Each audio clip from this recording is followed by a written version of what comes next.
ಯಾರೇ ಇದ್ರಣ್ಣ ಬರ್ಲಿಕ್ಕೆ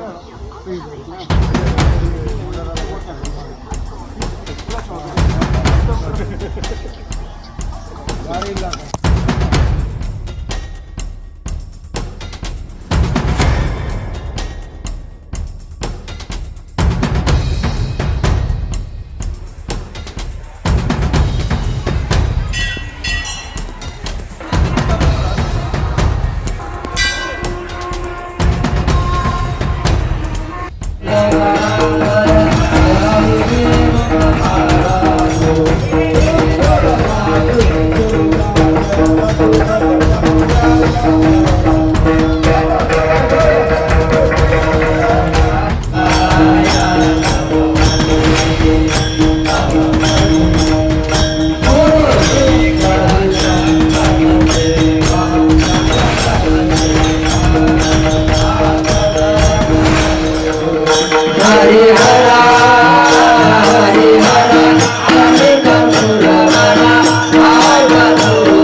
सर्व जास्तीत चिठी माझा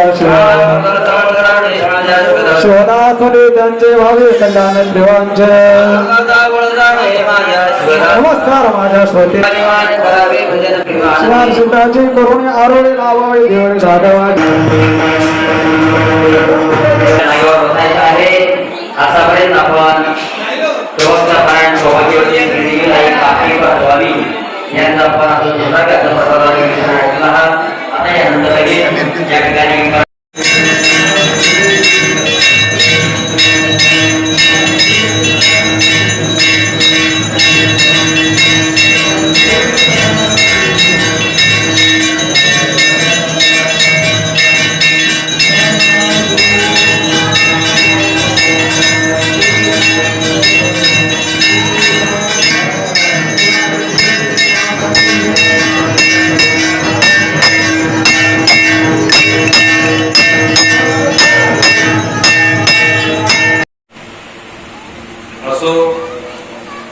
आजचा दिवस म्हणजे प्रसादाचा. प्रसादाची व्याख्या सांगत असताना लक्ष्मण महाराज म्हणतात, प्रसाद घेताची स्वामीचा नाश होय षडरिपू. ही षडरिपू जे आमच्या अंतःकरणात दडलेले शत्रू आहेत. रिपू म्हणजे शत्रू, वैरी. आपल्याला प्रपंचामध्ये पावला पावला शत्रू निर्माण होतात, प्रापंचिक शत्रू निर्माण होतात.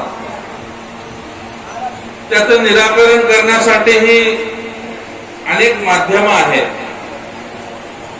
पंचकमिटी आहे, तंटामुक्ती असते आमच्या महाराज. परंतु जे अंतःकरणातले कामक्रोधादी 6 शत्रू आहेत आमचे, जे आम्हाला परमार्थापासून नवे नवे माणुसकीपासून दूर नेतात, त्यांचं जर निराकरण करायचं असेल, त्यांना जर नाश करायचा असेल तर सद्गुरूंच्या प्रसादाशिवाय. श्री गुरुभ्यो नमः।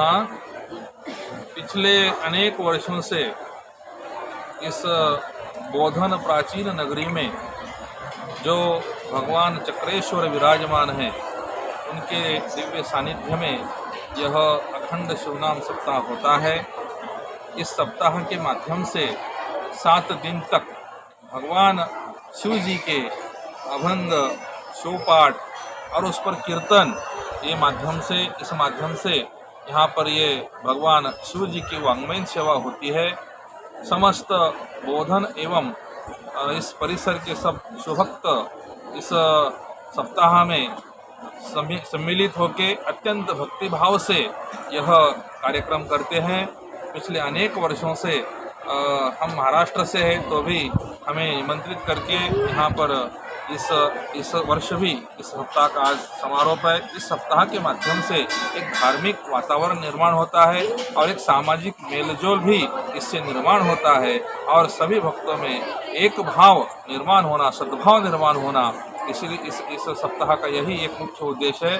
इतना ही मैं बोल के अपने 2 शब्दों में विराम देता हूँ। ओम शांति। వెంకటేశ్వర భగవానికి వెంకటేశ్వర శివమందిరం బోధన 21 అఖండ శివనామ సప్తాహం 7 రోజులు అఖండంగా నడుస్తుంది. ఈయన నిలబడుతుంది. పారాయణం రోజు ప్రవచనం మహారాజు 7 రోజులు మహారాజు వస్తారు. అన్నప్రసాదం, కీర్తనలు, భజనలు. ఈరోజు 7వ రోజు పాడి పంటలు మరియు మన వ్యాపారం, మన ప్రజలు అందరూ ఆరోగ్యంగా ఉండాలని, పంటలు బాగా పండాలని ఈ అఖండ శివనామ సప్తాహం 7 రోజులు చేస్తాం కాబట్టి వచ్చే సంవత్సరం కూడా ఇదే విధంగా 7 రోజులు అందరూ సహకరించాలని గ్రామ ప్రజలకు, పెద్దలకు అందరికీ